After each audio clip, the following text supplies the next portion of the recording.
Bukod sa pagmumotosiklo na walang helmet, gusto rin pagbawal ng MMDA mga rider na naka-shorts. Approved naman kaya rito mga motorcycle group. Saksi si Atina Imperial. Madalas naka-shorts si Mark Anthony kapag nagmomotorsiklo.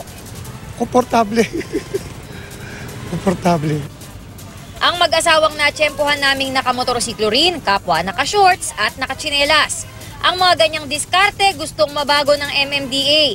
Sana raw pag-aralan ng Land Transportation Office na bukod sa pagmumotorsiklo ng walang helmet o nakatsinelas at nakayapak, sana ay ipagbawal din yung mga rider na naka-shorts lang.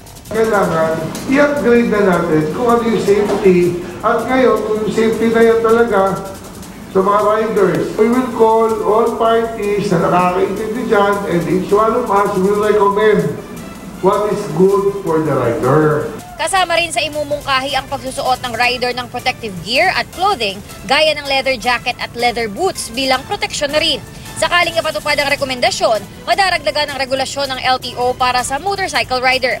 Approve dyan ang isang motorcycle group. Talaga kailangan nakatakip yung legs mo kasi sabi nga namin, yan ang protection sa balat mo. Para naman sa isa pang grupo, dapat pag-usapan sa Kongreso ang rekomendasyon. Enacted into a proper law. Hindi meron na lang mag-i-implement at ayaw naman natin na ma-implement ito at maging dahilan for corruption rather than its intended purpose to promote safety.